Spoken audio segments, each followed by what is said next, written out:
From May 25th to July 12th, I traveled through Norway, Sweden, Denmark, Germany, then to Czech Republic, then back to Germany, and then to Salzburg, Austria, then back to Germany again, and then I went to Amsterdam.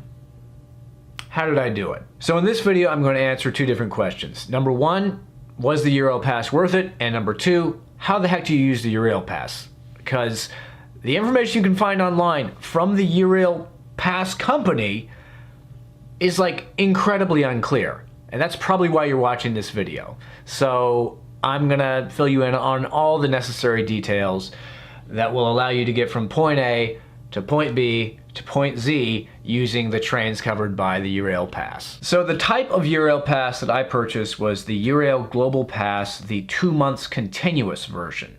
Because I saw that, I could do, the 15 travel days over 2 months thing.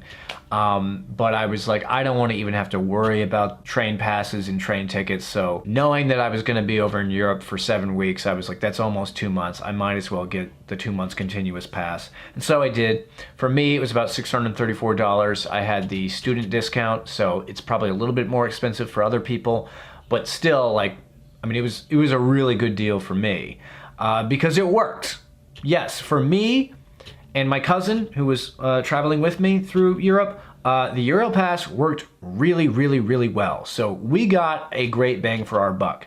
There are some issues with the pass that I will go over, but honestly, my cousin Johan and I, we went to so many places. I'll just list some of the countries, some of the places we went to using the Eurail pass.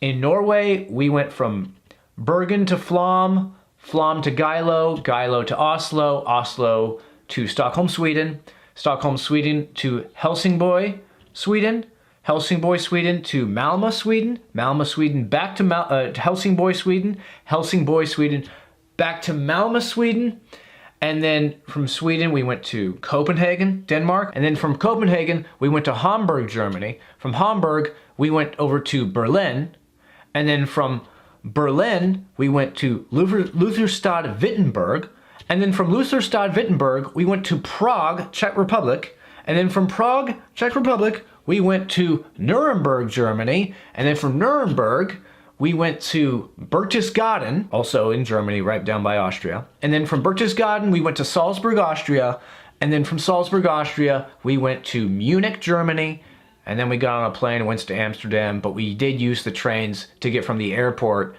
in Amsterdam to our hotel. And so we used the Eurail pass a lot. And, oh, I forgot, we went to Lübeck, Germany as well. We went on day trips, Ystad, Sweden as well. We went on so many different little day trips, Uppsala, Sweden, that was another day trip I forgot, all using the Eurail pass. So if we had gotten the 15 travel day version of the Eurail pass, we would have run into all sorts of problems. But we did the 2 months continuous, and we had continuous fun in Europe without any major glitches.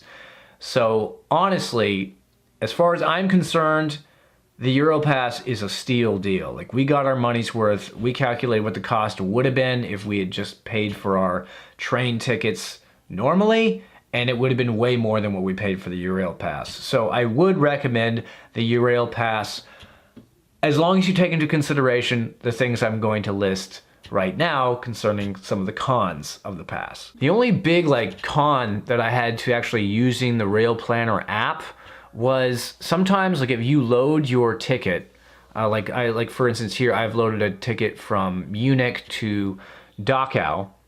If I were to load this on spotty Wi-Fi, say I was sitting on the train to Dachau, and I was trying to use the train's Wi-Fi itself, which is often pretty spotty, to load my ticket, it might load, it might say that I have a ticket and whatnot while I'm on that spotty Wi-Fi, but if the Wi-Fi were to go out or something like that, as it often happens on trains, then whenever I go back to check and see where my ticket is, it'll say, you don't have a pass. And so this happened 4 or 5 times with both my cousin and I. 4 or 5 times total, so it didn't happen very often, but we'd be like, oh my gosh, what's happening?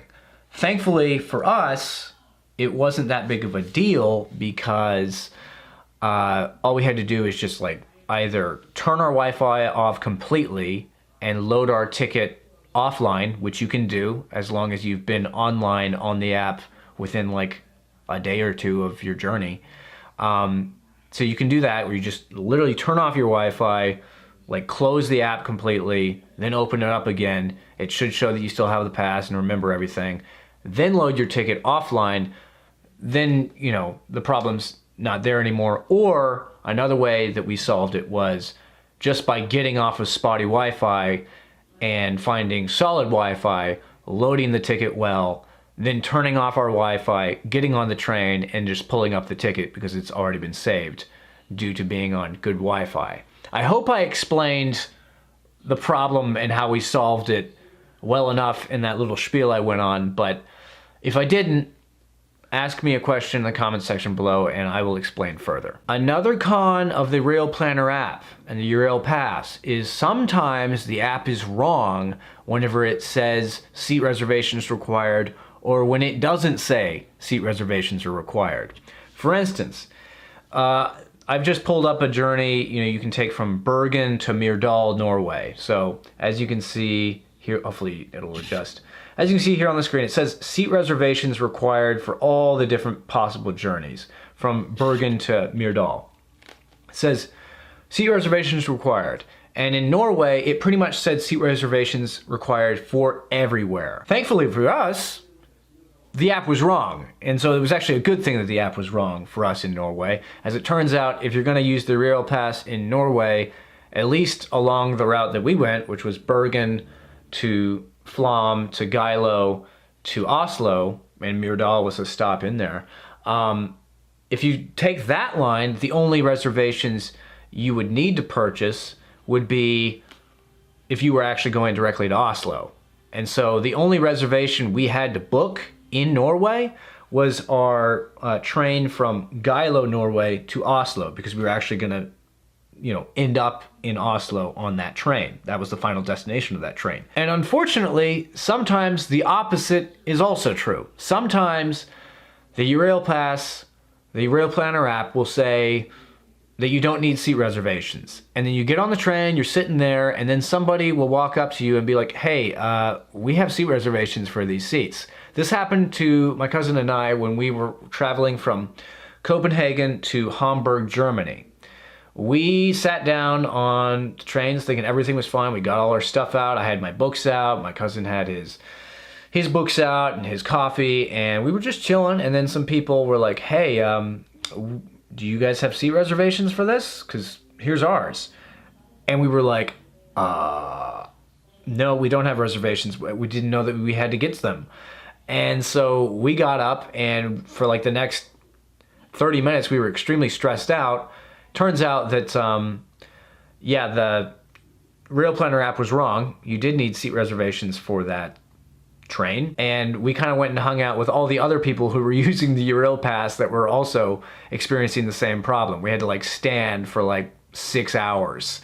Luckily, we weren't kicked off the train, but, you know, just so you know, sometimes seat reservations, even though the app says they're not required, they actually are. That was the only time that happened to us during the entirety of our trip, where the app was wrong to that degree. Although I will say, sometimes, you know, the app will say that you don't need seat reservations, but you definitely should get seat reservations. Like, we got seat reservations for our journey from Lufthansa Wittenberg to Prague. And that was a good idea because we were sitting across from a girl who did not have seat reservations, and she had to get up because somebody had reserved the seat that she was sitting in. And so I would just say, if you're taking any large journeys using the Eurail Pass, if you can get a seat reservation, go ahead and get one. Although I will say, a lot of trains, it's not even an option to get a seat reservation. It's just free seating. But like I said, if it's like a big journey, you're going from one big city to another big city in another country, or from one big city to another big city in the same country, just ask the people at the train station where to get the, you know, can I get a seat reservation? Additionally, I would say the Eurail app sometimes, although rarely, doesn't have the correct train times. It'll be like a couple minutes off from what the actual train time is that you're hoping to hop on. And so it can be sometimes difficult when you're at the train station trying to find the train that's on your app because you're looking at different train times. So that's another con that does occasionally happen when using the Eurail Pass. So this next con is not really a con of the Eurail app or the Rail Planner app. It's more of a con of my cousin and I being stupid. So if you're stupid, listen up. You gotta beware of, like, if you need to get seat reservations to go someplace, you need to get them at like a bigger like city place that has like a fully functioning train station. Because my cousin and I were stupid enough to go on our Europe trip without a cellular data plan. We were just like, oh, we're gonna wing it through Wi-Fi. And we actually managed to get by, but at one point in Norway, we went to Geilo, which was a smaller mountain town, and their train station didn't have anybody in it. It was like unmanned. There was just toilets, and that was pretty much what it was. And so we didn't know how we were gonna get to Oslo, because we knew that like you had to get a reservation to go to Oslo if you're gonna use the train. And we're like, oh man, are we gonna have to buy $65 tickets? Oh, we're so stupid. Luckily, we talked to a Finnish lady who was working at the visitor center, and she let us call the train station, the Vi train operator. That's the company, the big train company in Norway is Vi.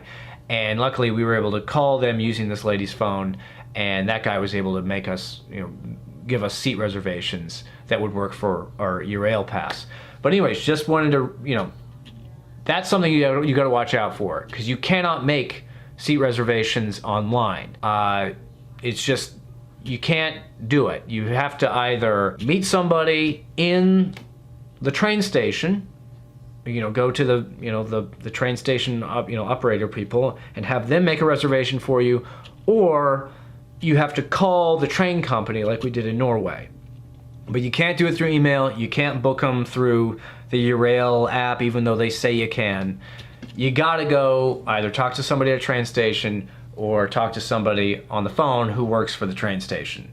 So yeah, just know that if you're stupid and you don't have a cellular data plan, you might end up in a smaller town that is not capable of making seat reservations on the spot because there's nobody in the train station. So just beware.